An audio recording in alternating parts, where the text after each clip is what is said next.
16 वर्ष की अवस्था के पहले संकट सोमवार का 16 सोमवार का प्रसाद हाथ की हथेली में आ गया और उसको आपने भूल से भी खा लिया। 16 वर्ष की अवस्था तक अगर उस प्रसाद को हम खा लेते हैं तो केवल उस प्रसाद का बल इतना प्रबल रहता है कि नारी का विवाह, उस कन्या का विवाह 16 वर्ष के पहले अगर 16 सोमवार संकट सोमवार किसी के यहाँ हुआ और उसका मात्र प्रसाद ग्रहण कर लेती है तो वो कन्या जिसके यहाँ पर भी विवाह कर जाती है उसके गर्भ से हमेशा पूर्ण संतान होती है, कभी अपंग संतान या अधूरी संतान नहीं होती। यहां तक स्कंद पुराण कहती है। 16 वर्ष के बाद 40 वर्ष के भीतर अगर संकट सोमवार 16 सोमवार के प्रसाद हथेली में आया, हाथ की अंजलि में आया और उसको ग्रहण करा गया है तो यह निश्चित है कि मृत्यु के समय पर उस जीवात्मा को कोई लेकर नहीं जाता, स्वयं शंकर के गण ही अपने कैलाश धाम तक लेकर। स्कंद पुराण का संकट सोमवार 16 सोमवार के व्रत की कथा वर्णन कर रही है।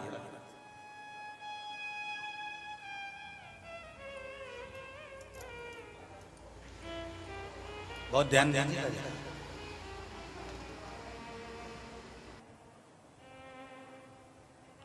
और सुन लो। 40 वर्ष से लेकर 72 वर्ष के भीतर कभी कहीं 16 सोमवार, आज के जमाने में तो 16 सोमवार का उद्यापन होता है, तो 16 सोमवार के उद्यापन में खूब पूड़ी सब्जी भजिया पकोड़ा सब बनता है, थाली में सब कुछ दे दिया जाता है, थाली में ही संकट सोमवार 16 सोमवार का प्रसाद रख दिया जाता है।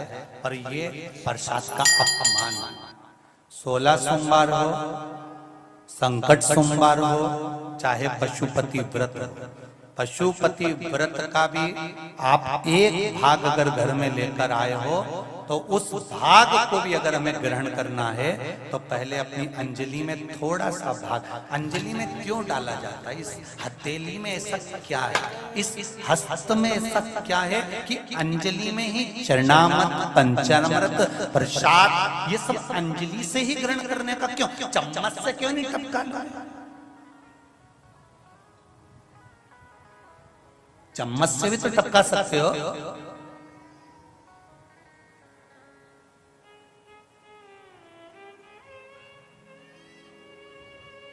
पंडित जी के पास जाके बैठोगे तो पंडित जी कहेंगे लो हाथ आगे करो, चलो प्रसाद लो। आप अपने बच्चों को सिखाते छोटे छोटे, चलो गुरु जी से प्रसाद लो, बच्चा तुरंत दोनों हाथ कर लेता। अंजलि का ही महत्व क्यों कहा गया, इसको अंजलि और अंजलि का ही महत्व क्यों कहा गया, किस लिए? डायरेक्ट पंडित जी के पास जाओ और पंडित जी के पास जाकर के हम हाथ में नहीं लेंगे, तुम तो मुंडा में दो, और नहीं तुम तो मुंडा पाड़ी दो, पंडित जी में 2 बूंद तुम्हारे को चरणामृत की न पंचामृत की टपकाई दे। नहीं, क्यों कहा? पशुपति व्रत भी करो, उसका भी प्रसाद थोड़ा सा हाथ की हथेली में अंजलि में रखकर फिर पाओ। क्यों? क्योंकि इस अंजलि के भीतर संपूर्ण ब्रह्मांड के देवी देवता का एक आनंद सुख छुपा होता है। जब हम प्रसाद ग्रहण करते हैं तब उस समय पर हमारे सूर्य चंद्र सारे ग्रह अनुकूल होकर उस प्रसाद के रूप में हमारे भीतर उतर कर परमात्मा की साक्षीकरण कराकर हमारे मनोरथ को पूर्ण कर देगा। साक्षीकरण कराकर मनोरथ को पूर्ण।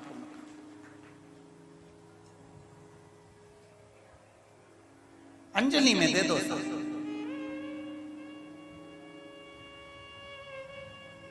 संकट सोमवार 16 सोमवार का उद्यापन करने वालों से निवेदन है हाथ जोड़कर आप कभी भी संकट सोमवार का उद्यापन करो, चाहे 16 सोमवार का उद्यापन करो, एक बात याद रखना, जो तुमने चूरमा का प्रसाद बनाया है वो चूरमा का प्रसाद थाली में नहीं रखना है। उनको कहना अंजलि में लीजिए, हाथ की हथेली में लीजिए, थोड़ा सा भी भाग हाथ की हथेली में जाएगा, प्रसाद इकट्ठा होगा, आप उसको पाएंगे। और संपूर्ण भोजन करने के पहले प्रसाद ग्रहण करा जाता है। पशुपति व्रत किस किस ने करा है? पशुपति व्रत सभी ने करे, दर लो वापिस दर। पशुपति व्रत का नियम है कि भोजन ग्रहण करने के पहले पशुपति व्रत का प्रसाद ग्रहण करा जाता है। उसी तरह संकट सोमवार 16 सोमवार का व्रत का प्रसाद, उद्यापन का प्रसाद भी सबसे पहले प्रसाद मुख में जाना चाहिए। उसके बाद में पूड़ी भजिया पकौड़ा जो भी बनाए ये उसके बाद जाना चाहिए। पर अपन तो कह देते हैं तुम चालू तो करो, मैं प्रसाद लेके आई, तुम चालू करो, और फिर प्रसाद आता है, फिर उसको दिया जाता है। ये श्रेष्ठ है।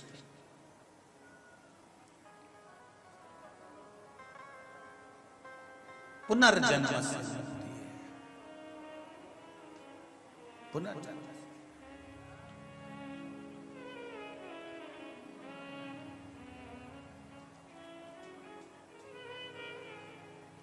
बड़ी दूर से आई हूँ भोले, यह दासी पड़ी चरण तेरे। बड़ी दूर से आई हूँ, ये दासी पड़ी चरण भोले। बड़ी दूर से आई हूँ भोले, यह दासी पड़ी चरण तेरे। बड़ी दूर से आई हूँ भोले, यह दासी पड़ी चरण तेरे।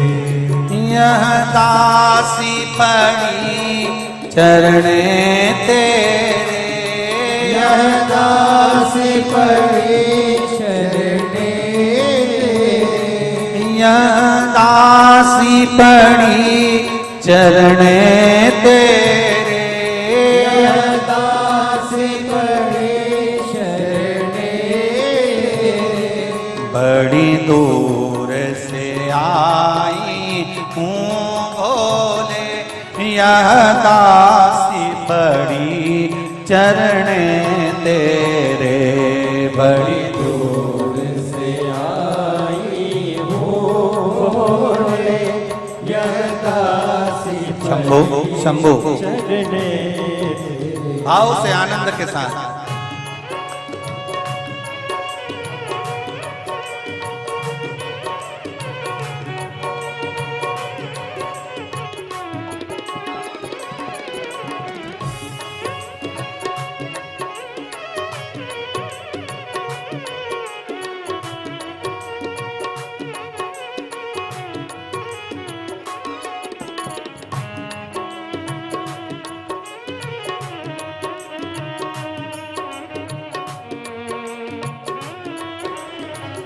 बड़े भाव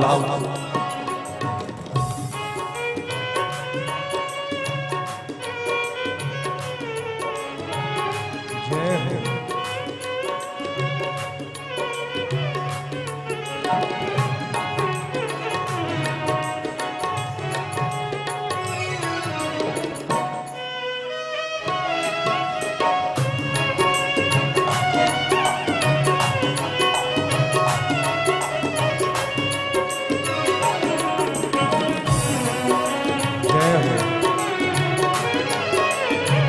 भाव से आनंद के साथ।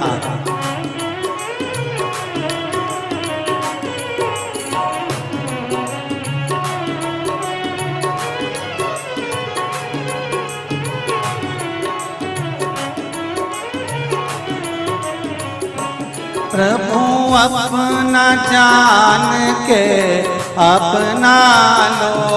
प्रभु अपना जान के अपना लो।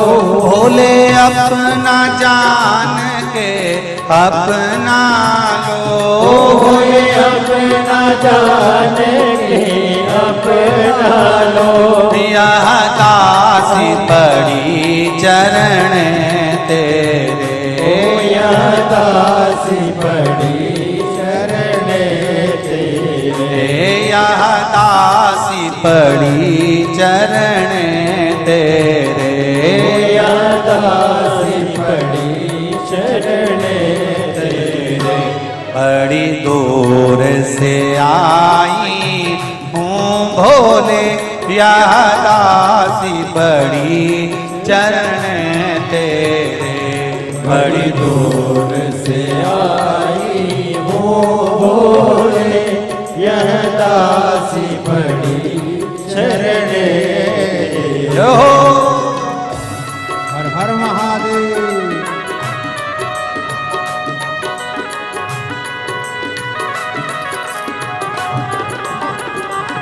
जय हो बोले।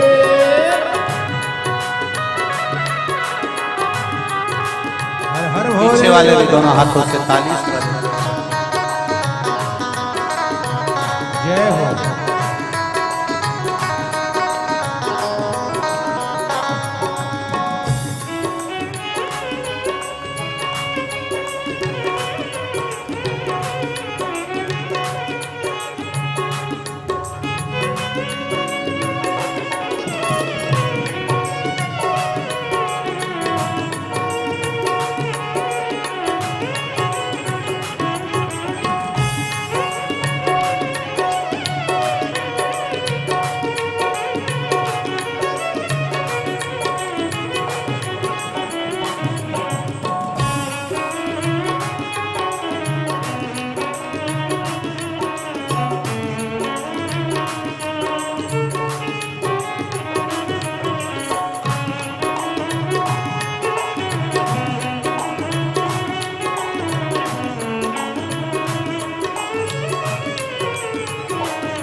जय हो।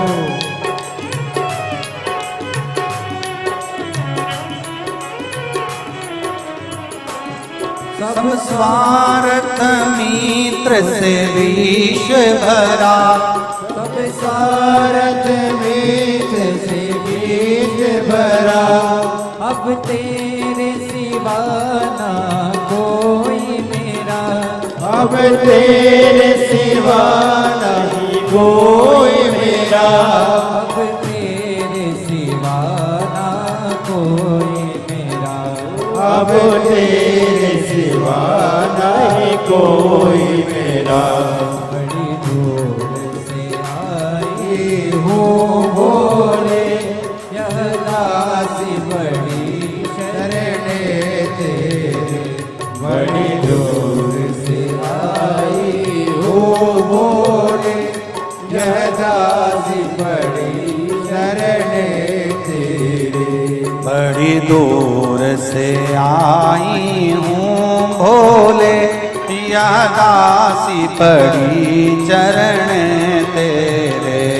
बड़ी दूर से आई हूँ भोले, यह दासी बड़ी शरण तेरे।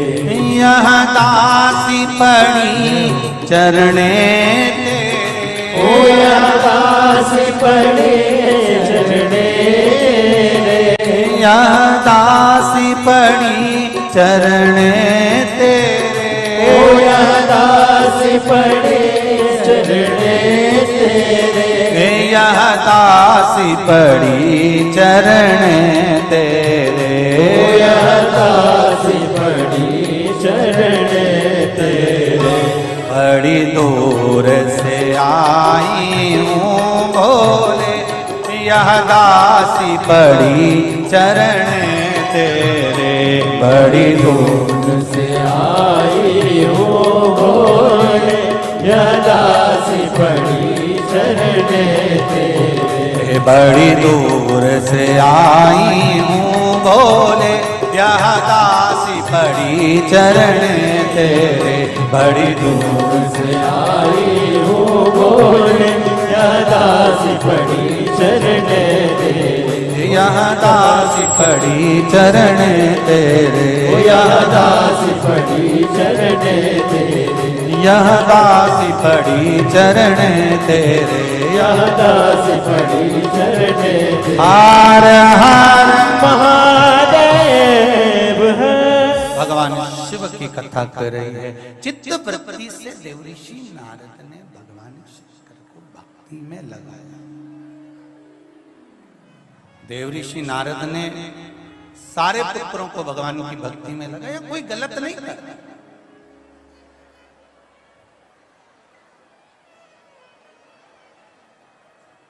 यदि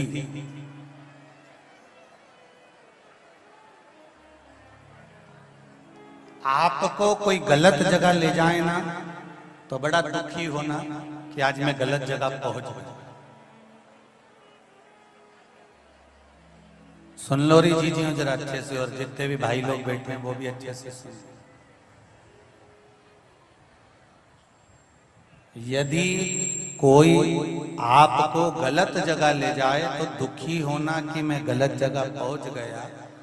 कोई आपको महाकाल की नगरी में ले जाए, या ओमकारेश्वर ले जाए, या नर्मदा जी के तट पर ले जाए, या शिव महापुराण में ले जाए, तो बड़े प्रसन्न होना कि मेरी भाग्य जगह तो मैं अच्छी जगह पहुंच गया। ये शिव की कृपा से, उसकी कृपा से।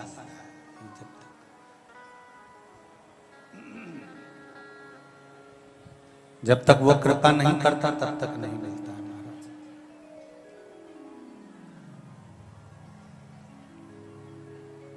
महाराज।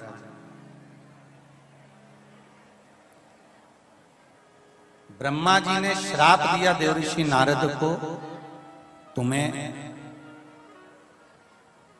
विषयों में पढ़ना पड़ेगा। और देवऋषि नारद विषयों में पढ़ना प्रारंभ हो गए।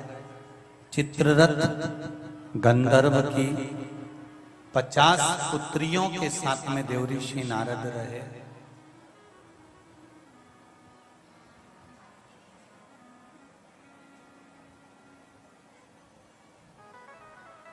जब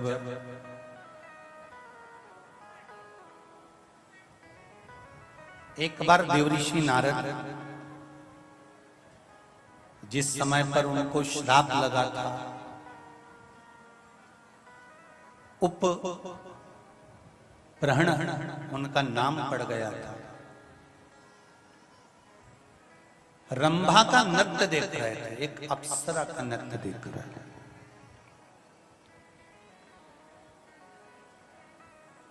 और रंभा का नृत्य देखते देखते उनको भान नहीं हुआ कि सामने से ब्रह्मा जी आ रहे हैं, ब्रह्मदेव आ रहे हैं, ये स्मरण नहीं हुआ है।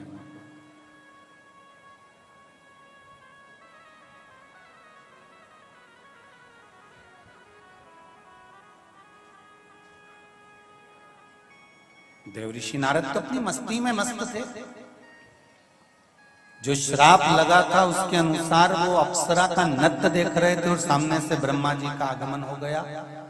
ब्रह्मदेव का जब आगमन हुआ तो देवऋषि नारद को देखा तो ब्रह्मा जी और क्रोधित हो गए, और क्रोध में आकर श्राप दे दिया, तुम मृत्यु लोक में जन्म लोगे, एक दासी के घर में जन्म लोगे, एक शूद्र के घर में तुम्हारा जन्म होगा, दासी के यहां तुम पैदा हो। एक दासी के गर्भ से देवऋषि नारद का जन्म हुआ। जन्म होने के बाद माँ कुछ लकड़ियां लेने, कुछ संविदा लेने गई थी, माता के प्राण छूट गए, देवऋषि नारद अकेले पड़ गए। तब संत ऋषियों के यहाँ रहकर उनकी सेवा करने लगे, चाकरी करने लगे। सेवा करते करते करते करते करते समय बीत गया, फिर प्राण छूटे, फिर सेवा में लगे। ना जाने कितने कितने कितने कितना जीवन निकल गया। तब जाकर एक बार देवऋषि नारद जो तप साधना में डूबे, फिर उठे नहीं, तब भगवान ने आशीर्वाद दिया और नारद को केवल नारद नहीं, देव ऋषि नारद बना दिया। वो सहज नहीं रहता,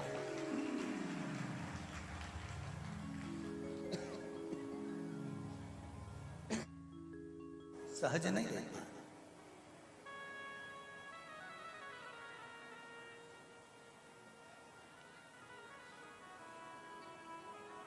कुछ बदल गए। शिव पुराण कहते हैं जैसे ब्रह्मा जी के ऊपर भार था सृष्टि की रचना का,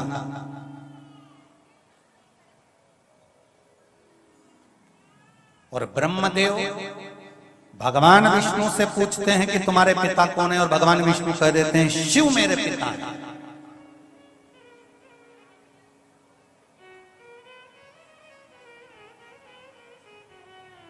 शंकर मेरे पिता।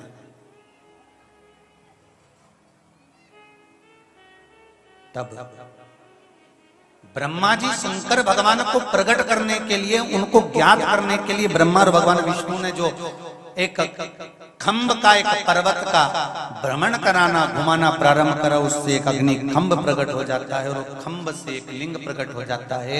प्रथम शिवलिंग का निर्माण जो ब्रह्मा और भगवान विष्णु कर देते हैं, उस शिवलिंग का सिर और चरण ढूंढने के लिए दोनों देव जाते हैं, पर भगवान विष्णु को चरण नहीं मिलता। ब्रह्मा आकाश मार्ग से बढ़ते बढ़ते बढ़ते केतकी के पुष्प को लेकर, गौ माता को साथ लेकर भगवान विष्णु के सामने झूठ बोलने के लिए खड़े हो जाते हैं, असत्य बोलने के लिए खड़े हो जाते हैं।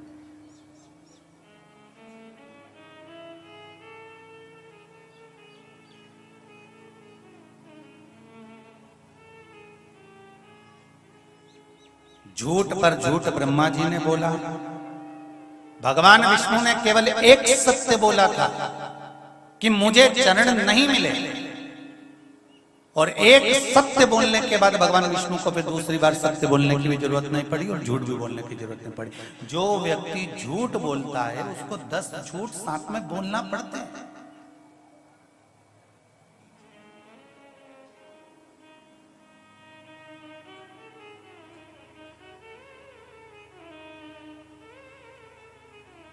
पर जो सत्य बोल देता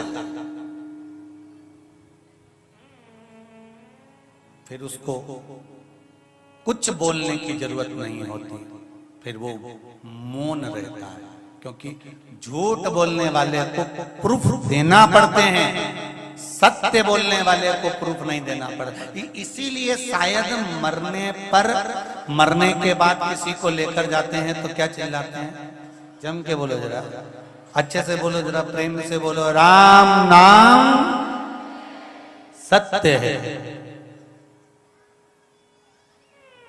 जब किसी को लेकर जाते हैं तो चिल्लाते हैं।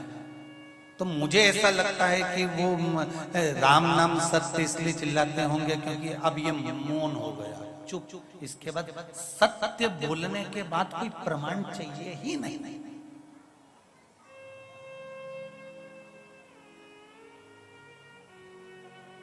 जिसने सत्य को जान लिया वो मौन हो गया, चुप हो गया, और जो सत्य को नहीं जान पाया अभी भी असत्य में डूबा हुआ है, झूठ में डूबा हुआ है, प्रपंच में डूबा हुआ है, वो साथ चल रहा है। एक सेठ जी को नींद नहीं आ रही थी,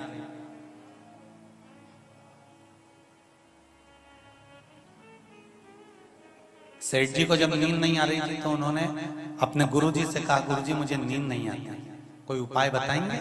तो गुरुजी ने कहा एक काम करो, अपनी नींद दूसरे को दे दो। तो गुरुजी ने जैसे ही कहा कि अपनी नींद दूसरे को दे दो, तो सेठ जी ने कहा क्या ऐसा भी होता है कि अपनी नींद दूसरे को दे दी जाती है? हाँ, हो जाता है। वो कैसे होता है? तो कहा जिस समय तुम सो रहे हो, सोने की सैया पर, आप विश्राम की सैया पर पहुंचे हैं और कोई भगवान का अगर भजन गा रहा है, स्मरण कर रहा है, तो उस भजन में अपनी चित्त वृत्ति को लगा, मतलब अपनी निंद्रा को उसको दे दीजिए। जब अपनी चित्त वृत्ति उस भजन में लगा लोगे तो नींद आराम से आ जाएगी। कई लोग कहते हैं सुंदरकांड में बैठो तो नींद आती है, कथा में बैठो तो नींद आती है, और कहीं शादी में डिस्को बज रहा हो तो नींद नहीं आती, वो नींद चली जाती है। तो यहाँ शिव पुराण भी तो कर रही है कि अगर नींद ना आए तो नींद को दे दो किसी को। जैसे वृंदावन की एक गली में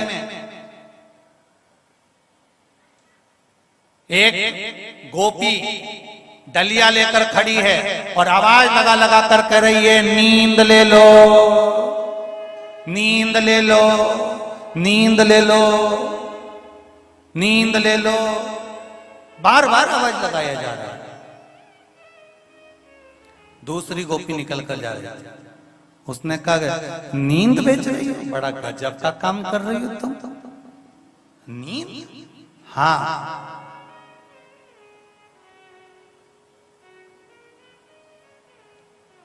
क्यों बेच रही हो? तो उस गोपी ने कहा मैं बस नींद इसलिए बेचना चाहती हूं, पर ये बताओ तुम क्या चाहती हो? कि मुझे नींद खरीदना है। अच्छा, अब एक गोपी नींद खरीदने खड़ी है और एक गोपी नींद बेचने खड़ी है। तो जो खरीदार थी उसने पूछा तुम नींद क्यों बेचना चाहती हो? तो उसने कहा इसलिए बेचना चाहती हूँ कि कल रात्रि को भगवान मेरे स्वप्न में आए थे, मेरे कन्हैया, और कन्हैया स्वप्न में आकर कह कर गए थे कि कल तुम मुझे यमुना जी के घाट पर मिलना, मैं तुझे लेने के लिए आ जाऊंगा। क्या करूं, ये बेरन नींद आ गई और मैं सो गई और कन्हैया फिर मुझे मिलने आया है। कन्हैया मुझे मिलने आया ही नहीं। पर ये तो बताओ कि तुम नींद खरीदना क्यों चाहती हो? तो दूसरी गोपी कहती है मैं नींद इसलिए खरीदना चाहती हूं कि मेरे पास में आकर भगवान कृष्ण कहकर गए थे, सखी कल तू स्वप्न में मुझे मिलने आना, मैं तुझे मिलने आऊंगा। जिस दिन से कृष्ण कहकर गए उस दिन से नींद ही नहीं आई है, इसलिए मैं नींद खरीदना चाहती हूँ। एक नींद बेच रही है तो दूसरी नींद खरीद रही।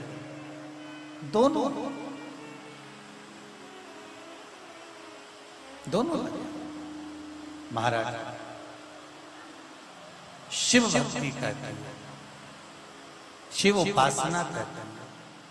महाराज शंभु शरणे पड़ी मांगू घड़ी रे घड़ी, दुख काटो दया करी ने दर्शन आपो। शिव पुराण कर रही है, शंकर की कथा कर रही है। सेठ जी से कहा आप नींद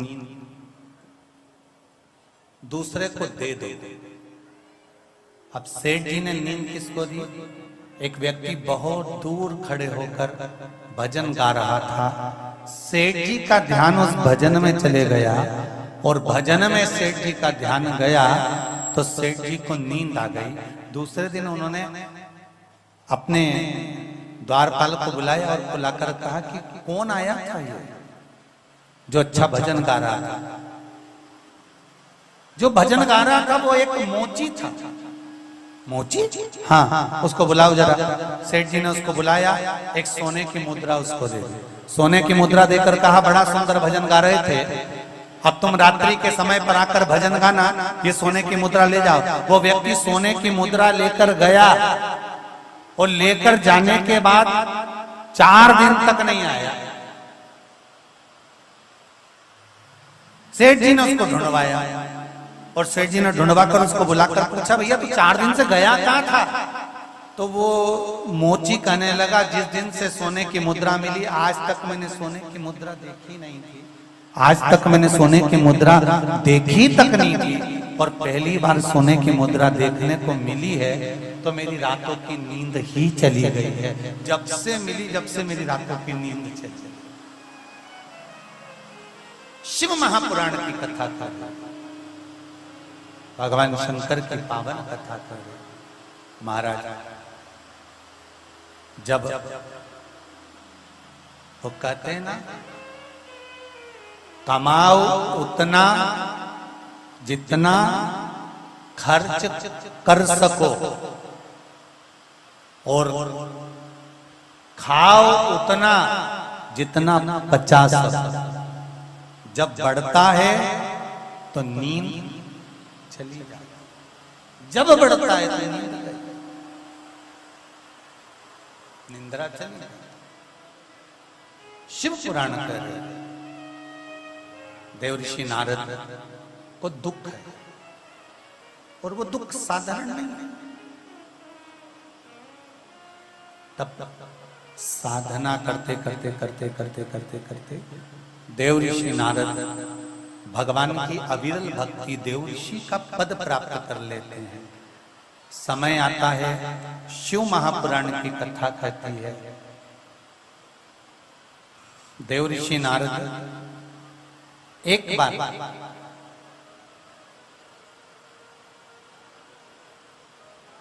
तप में जब लीन हो जाते हैं, इतने लीन हो जाते हैं कि कामदेव के बाणों को भी झेल लेते हैं।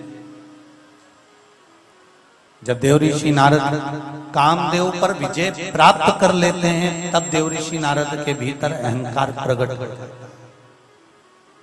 सावधान होकर सुनना इस कथा को कि भगवान का 24 घंटा नाम लेने वाले देव ऋषि नारद, 24 घंटे भगवान के मंदिर जाने वाले देव ऋषि नारद, 24 घंटे भगवान का दर्शन करने वाले देव ऋषि नारद को भी भजन का अहंकार आ गया था।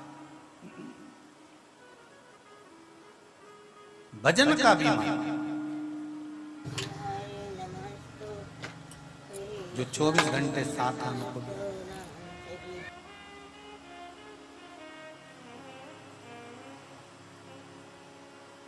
एक लोटा पानी लेकर जब शिव जी के मंदिर में जाओ, भगवान का भजन करने के लिए जब जाओ,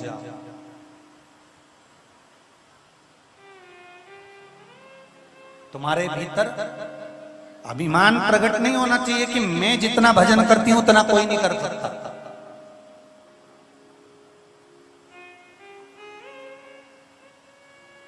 जितना जितना आप भगवान की भक्ति में डूबते चले जाओ, उतना उतना भीतर नम्रता को प्रकट करते चले जाओ। नम्रता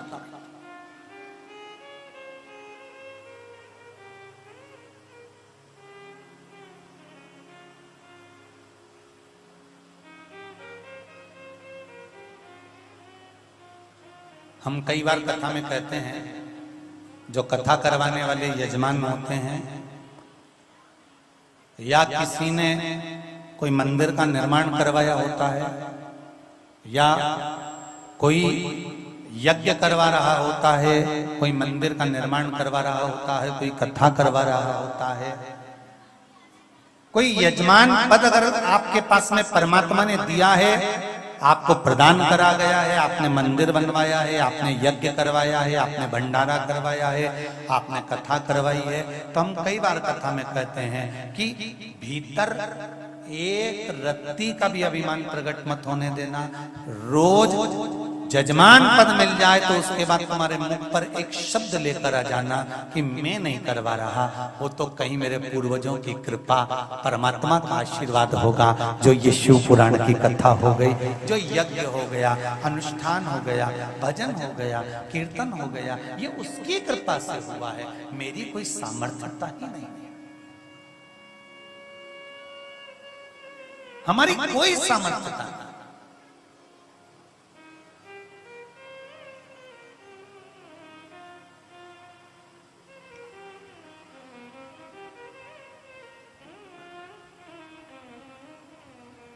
मुट्ठी बांधे आया जग में, हाथ पसारे जाएगा, क्या तू लेकर आया जग में, क्या तू लेकर कर जाएगा। हमारी सामर्थ्यता नहीं कि हम कुछ करवा सकते।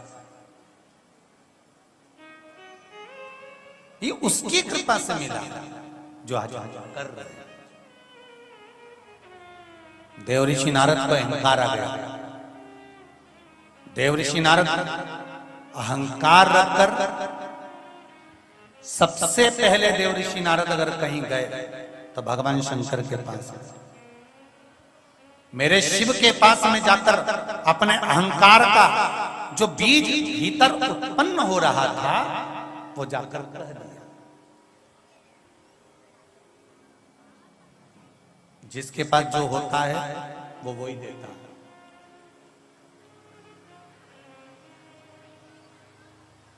तुम्हारे यहां पर अगर कोई चुगली करने आए, बुराई करने आए, निंदा करने आए, तो आपको एक काम करना चाहिए।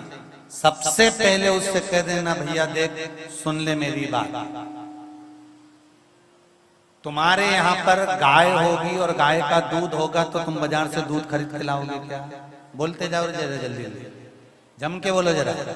नहीं, तुम्हारे यहाँ पर पीछे बगीचा है, उसमें गिलकी लग रही है तो तुम गिलकी बाजार से खरीदोगे। भिंडी लग रही है तो भिंडी बाजार से खरीदोगे। कद्दू लग रहा है तो कद्दू बाजार से खरीदोगे। नहीं, तुम्हारे यहाँ हरी हरी सब्जी है, हरा धना है, हरी मिर्ची है, बगीचे में लग रही है, खुद के बगीचे में लग रही है, तो तुम बाजार से नहीं खरीदोगे। कितनी भी अच्छी ठेले पर बिक रही होगी, कितनी भी अच्छी कोई बेच रहा होगा, कोई ने रोक कर भी कह दिया काकी जी गिलकी ले जाओ, काकी जी भिंडी ले जाओ, नहीं तुम तो आधा लीटर ये दही ले जाओ, ने दूध ले, नहीं साहब हमारे यहाँ तो है, हमारे यहाँ तो भरा, हमारे तो बगीचे में लगा, हमारे यहाँ तो चार गाय, हमारे यहाँ तो खूब दूध हो गए, हम नहीं ले जा सकते, हमारे यहाँ तो खूब भरा पड़ा। उसी तरह जब कोई निंदा करने आए, कोई बुराई करने आए, तो आपको कह देना चाहिए, देखो साहब बुराई तो करना मत ही, क्योंकि हम में भी इतनी बुराई भरी पड़ी, हमारे बगीचे में ही इतनी बुराई है कि हम क्या किससे लें, हम किससे लें ये बुराई।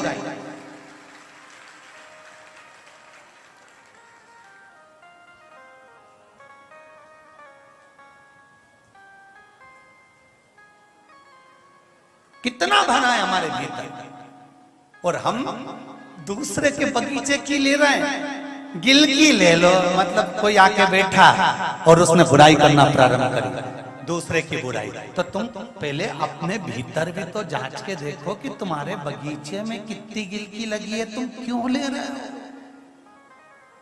तुम्हारे भीतर कितना कितना अहंकार भरा हुआ है, तुम्हारे भीतर कितना काम भरा हुआ है, तुम्हारे भीतर कितना लोभ भरा हुआ है, तुम्हारे भीतर कितनी तृष्णा भरी हुई है, तुम्हारे भीतर कितनी आसक्ति भरी हुई है, तुम्हारे भीतर कितनी वासना भरी हुई है, तुम्हारे भीतर कितना झूठ प्रपंच कपट सब भरा है। और हम दूसरे का ग्रहण कर रहे हैं, हम दूसरे से कर रहे हैं कि माँ ये अच्छा नहीं है, वो बुरा है, ये बुरा नहीं वो अच्छा है। तो ये हम क्यों, हमारे भीतर हमें नहीं चाहिए।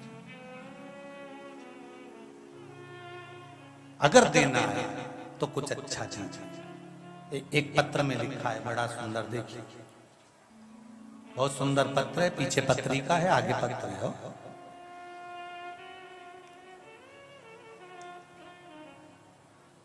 संतोष जी शर्मा,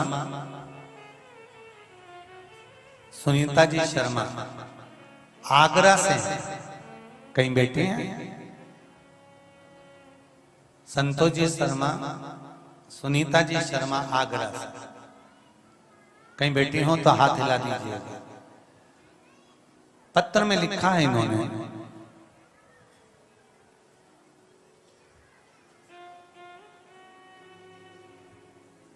गुरुदेव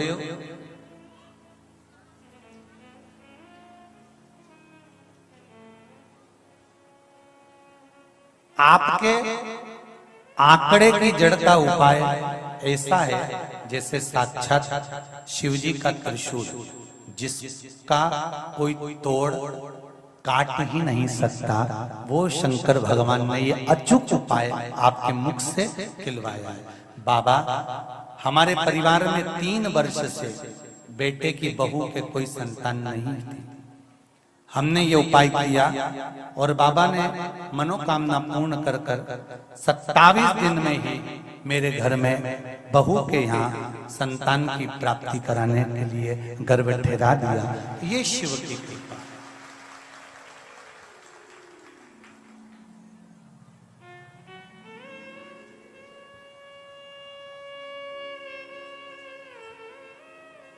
गुरुजी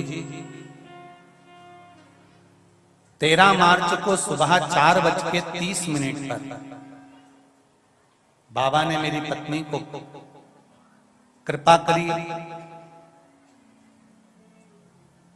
हम कुबेरेश्वर धाम से 14 मार्च को वहां से घर आए और 15 मार्च को बाबा की कृपा से जब जांच कराया गया तब उनका गर्भ ठहरा था। ये शिव की कृपा से ही प्राप्त हुआ है। बाबा शंकर भगवान की कृपा से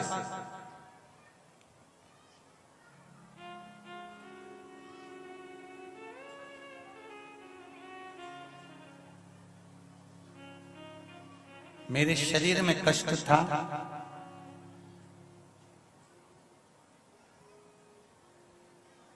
गुरुदेव मेरे शरीर में इतना कष्ट था कि एक दिन में 40 से 50 बार मुझे वॉशरूम और पोटी के लिए जाना पड़ता था। इलाज भी बहुत कराया था पर आराम नहीं लगा। कुबेरेश्वर बाबा की धरा पर आकर एक बेलपत्र बाबा की चढ़ी हुई खाई। उस दिन से जो मैं 40 से 50 बार पोटी के लिए जाता था अब मुझे जाना नहीं पड़ता। बाबा की कृपा से उस दिन से मैं ठीक हो गया। ये शिव भक्ति, ये शंकर की आराधना, शिव का स्मरण, शंकर की करुणा, शंकर की भक्ति है। उसकी भक्ति के बिना कुछ नहीं मिल सकता। कुछ एक बात आप लोगों से भी कहेंगे, हम ये नहीं कहते कि आप डॉक्टर से इलाज मत करवाओ।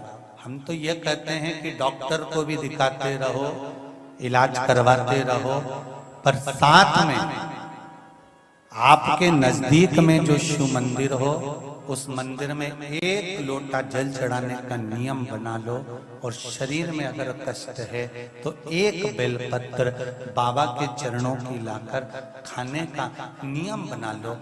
बेलपत्र खाने से यदि मुंह में छार उत्पन्न हो जाए, ऐसा लगे कि रोज नहीं खा सकते, हफ्ते में 2 बार खाओ, वो भी नहीं कर सकते तो बेलपत्र को सुखाकर पीसकर, जो शिवजी पे चढ़ी हुई बेलपत्र है उसको सुखाकर पीसकर उसका चूरा बनाकर 1 नखून के बराबर थोड़ा सा भी अगर ग्रहण करना प्रारंभ कर दिया तो ये विश्वास है मेरे शंकर का, इस कुबेरेश्वर धाम का, कि शुगर की गोली नहीं खाना पड़ेगी और बीपी की गोली नहीं खाना पड़ेगी। सब लेवल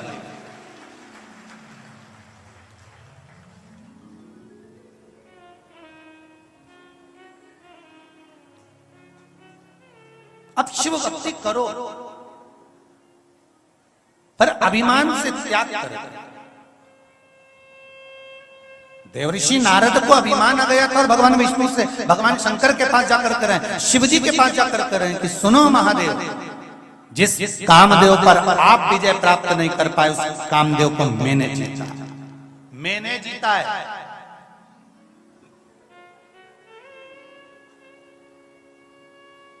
शंकर भगवान बड़े प्रसन्न हुए, गले से रुद्राक्ष की माला निकाली, शिव जी ने नारद जी को पहना दी। नारद, आप अगर कामदेव को जीते हो तो ये तो आप पर भगवान की कृपा हुई है, मैं कामदेव को नहीं जीत पाया। शंकर जी अपने मन की दशा क्या समझाएं।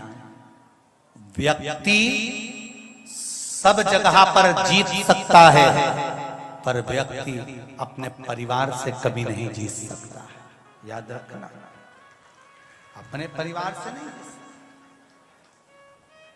और परिवार से हमको जीतना भी नहीं। किससे जीतो?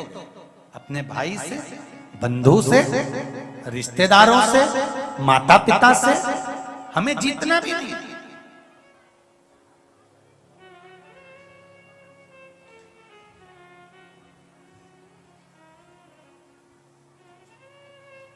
भगवान से कहना, भगवान अगर जीत दिलाना, अगर तू जीत दिलाना चाहता है मेरे भोलेनाथ तो इतनी कृपा करना, परिवार में विवाद कर कर जीत मत दिलाना, इतनी कृपा करना, परिवार में प्रेम कराकर भगवान का भजन कराकर जीत दिला देना, उससे बढ़कर कोई जीत नहीं हो सकती। पांडव कौरवों से जीत गए, जीतने के बाद उनकी दशा क्या हुई है महाराज? हस्तिनापुर के राजा बनकर बैठ गए, सारी सत्ता इकट्ठी हो गई, वैभव आ गया, धन आ गया, दौलत आ गई, संपदा आ गई, राजा बन गए। पर कोई पांडवों से जाकर पूछे तो सही कि तुम्हारे पास में इतनी सत्ता इकट्ठी हो गई थी, उसके बाद भी तुम दर बदर फिरते रहे, फिरने के बाद भी तुम बैकुंठ में नहीं गए हो, नरक में पड़े रहे। और नरक में जाने के बाद में भी जब धर्मराज युधिष्ठिर उस नरक में पहुंचे हैं और उस नरक में जाकर धर्मराज युधिष्ठिर के शरीर की तरंग जब मिली है, तब जाकर ये पांडव बैकुंठ की ओर गए हैं। कोई साधारण है क्या? फिर कह रहा हूं, बड़े ध्यान से सुनो, शरीर की तासीर है, कांटा चुभ जाए तो शरीर बाहर निकाल देता है, उसी तरह भजन की, तीर्थ की और ये कुबेरेश्वर बाबा की धरा की तासीर है कि पाप बाहर निकाल देता है, रोग बाहर निकाल देता है, समस्या बाहर निकाल देता है, सारी समस्या का हल। जम के बोलो जरा, एक लोटा जल, सारी समस्या का।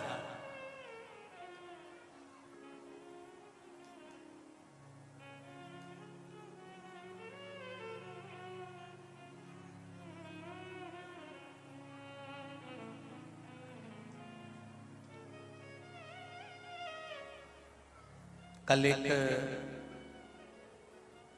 गोस्वामी परिवार है कोई मथुरा से, उनके यहाँ का कोई फोन था तो कह रहे थे हमारी अम्मा माताजी बात करना चाहती हैं। अगर गोस्वामी परिवार से सुन रहे हो तो ध्यान दें। आशीष जी ने कहा क्या बात करना है? कहा हमारी माताजी गुरुजी को धन्यवाद देना चाहते।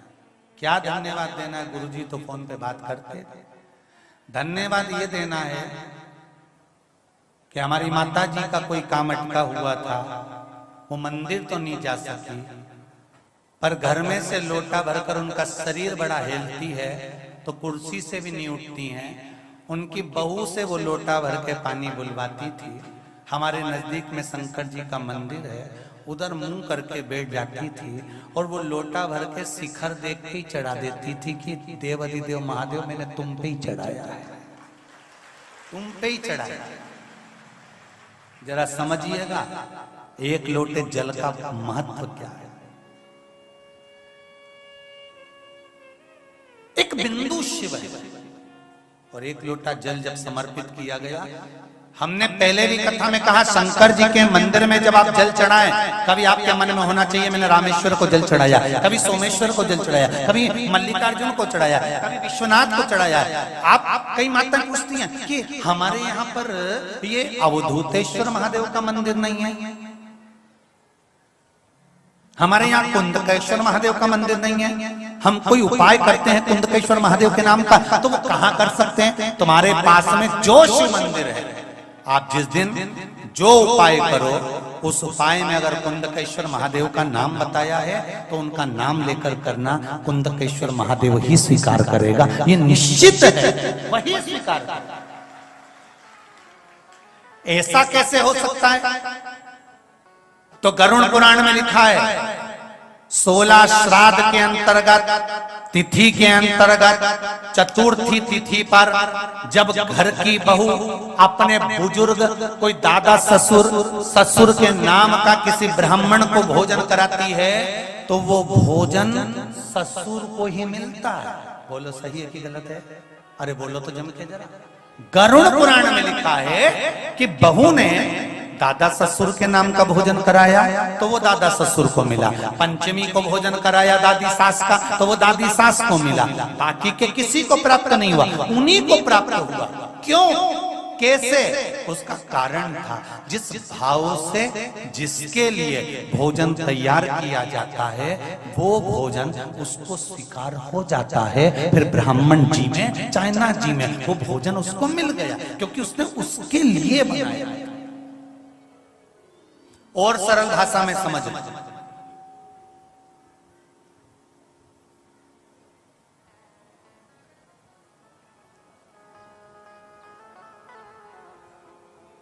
जिसको खाने की रुचि रहती है ना, जिसको खाने की रुचि रहती है उसको बनाने की भी रुचि बहुत रहती है।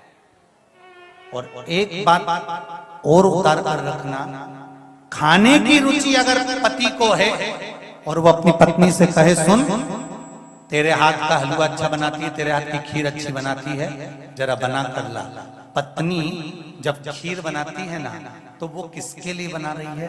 पति के लिए बना रही है। तो उसका प्रेम, उसका स्नेह उस पति को खिलाना है, इसलिए खीर में शक्कर स्वाद नहीं देता, खीर में उस प्रेम का स्वाद बढ़ जाता है। उसी तरह हम किसी को कुछ देते हैं तो उसमें उस चीज का स्नेह का स्वाद बढ़ जाता है। हम शंकर भगवान को मल्लिकार्जुन याद कर कर, विश्वनाथ याद कर कर, काशी याद कर कर, केदारेश्वर याद कर कर, हम जहां का स्मरण कर कर शंकर भगवान को जल समर्पित करते हैं, वो जल उस देवाधिदेव महादेव के ज्योतिर्लिंग तक पहुंच जाता है और शिव उसको स्वीकार करता है। अभी एक नागपुर का चरित्र है। नागपुर में गीता भवन के पास में एक कपड़े की दुकान है, जो नागपुर वाले होंगे वो जानते होंगे। उनके परिवार वालों को किसी को शरीर में कष्ट हो गया, बड़ी बीमारी आ गई, रोग आ गया। उन्होंने कहा गुरुजी ने बताया था त्रियुगी नारायण का पानी लाना है, उसको पीना है। कई बार कथाओं में बोला है। त्रियुगी नारायण हम जा नहीं सकते क्योंकि पटबंद था उस समय। क्या करें? क्या हम त्रियुगी नारायण वाले महाराज का नाम लेकर, भगवान का नाम लेकर, शंकर सती का जहां विवाह हुआ था उस अग्नि का ध्यान कर कर, यहाँ के शिवलिंग पर जल चढ़ाकर वो जल पी सकते हैं? क्यों नहीं? मानो तो मैं गंगा ना मानो तो आप मानोगे, दिल से उसको याद किया है और त्रियुगी नारायण मानकर याद कर कर जल चढ़ाया है, तो वो त्रियुगी नारायण का पानी का ही स्वाद देगा, ये निश्चित है। आप उसको भजो तो,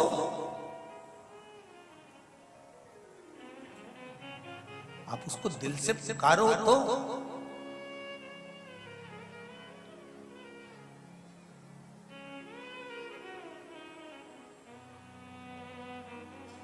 जिस भाव से भजोगे उस भाव से वो मिल जाए।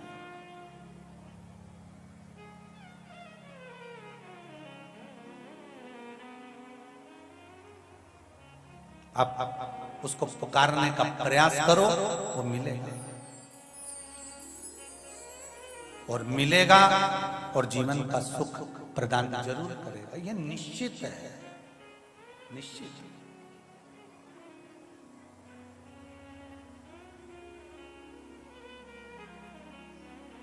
काशी वाले ओ भोले भंडारी, काशी वाले ओ भोले भंडारी, तेरी काशी में आ गए त्रिपुरारी। काशी वाले ओ भोले भंडारी, तेरी काशी में आ गए त्रिपुरारी। काशी वाले ओ भोले भंडारी, काशी वाले ओ भोले भंडारी, तेरी काशी में आ गए त्रिपुरारी।